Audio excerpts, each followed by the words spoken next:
जी की दीपावली। दिवाली का त्यौहार था। हर तरफ दिवाली का रौनक थी। सभी लोग दिवाली के त्योहारों के लिए खरीदारी कर रहे थे, अपने अपने घरों को सजा रहे थे। पर शीला नाम की गरीब और जो बीमार पति और 2 बच्चों के साथ बड़ी मुश्किल से मजदूरी करके गुजारा करती थी। दिवाली के दिन मकान मालिक उसे घर खाली करने की धमकी दे रहा था। देख शीला, आज धनतेरस है, मैं तेरे से किराया लेकर ही जाऊंगा। तूने पिछले 4 महीने से मेरा किराया नहीं दिया। अब लेकिन मेरा किराया दे, नहीं तो मैं अपने लड़कों से बोलकर तेरा सारा सामान बाहर फेंकवा दूंगा और तुझे और तेरे परिवार को घर से धक्के मार कर निकाल दूंगा। बोल, तू दे रही है या नहीं? शिल्पा बोली। नहीं नहीं किशनलाल जी, ऐसा मत करो। त्योहार के दिन अगर आप मुझे इस तरह से बेघर कर दोगे तो मैं अपने बीमार पति और छोटे बच्चों को लेकर कहाँ जाऊंगी। बस दिवाली के त्यौहार तक का मोहलत दे दो, उसके बाद कोई ना कोई काम मिल ही जाएगा तो मैं थोड़ी पैसे दे दूंगी। दया करो किशनलाल जी, बस थोड़ी दिन और दे दो, मालिक बोलकर चला। ठीक है, बस दिवाली की रात तक टाइम दे रहा हूँ। दिवाली के अगले दिन मेरा किराया मेरे हाथ पर रख देना। जा रहा हूँ। अभी मालिक बोलकर चला गया। शीला बहुत परेशान हो जाती है। इधर उसके पति का बहुत ज़्यादा तबीयत खराब थी।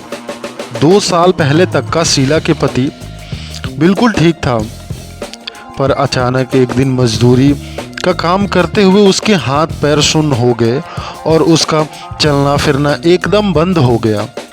शीला के पास इतने पैसे नहीं थे कि वो पति का अच्छे से डॉक्टर के से इलाज करा सके, इसलिए शीला मजदूरी का काम कर रही थी। दीपावली का दिन आ जाता है। बच्चे सब दिवाली मना रहे थे और सिर्फ शीला के बच्चे दिवाली मनाते देख रहे थे और उदास थे। माँ, हमें भी दिवाली का त्यौहार धूमधाम से मनाना है। आप हमारे लिए नए कपड़े, मिठाई, आते समय कुछ भी नहीं लाए। मुझे फुलझड़ी भी जलानी है मम्मी, मुझे भी खूब मिठाई खानी है, सुंदर दीप जलाना है। शिल्पा सोचने लगी, अपने अपने बच्चों को काश सब कुछ दिलाती, लेकिन मेरे पास तो 1 दिन का समय है, पर मैं कहाँ से लाऊं? अगर मजदूरी कर लूं तो भी किशनलाल की पैसे नहीं पाऊंगी। शीला के पति बोले, शीला, ये मेरे कारण ही हो रहा है। मेरी ऐसी हालत ना होती तो तुझे और बच्चों को ऐसी नौबत नहीं आती।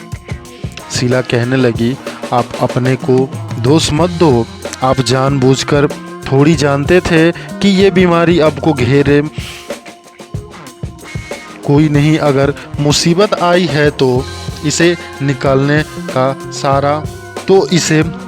का रास्ता भगवान ही दिखाएंगे। शीला मजदूरी के लिए काम पर निकली कि शायद दिवाली के दिन उसे काम मिल जाए, लेकिन सबसे बोल रही थी काम दे दो, लेकिन कोई भी उसे काम नहीं मिला।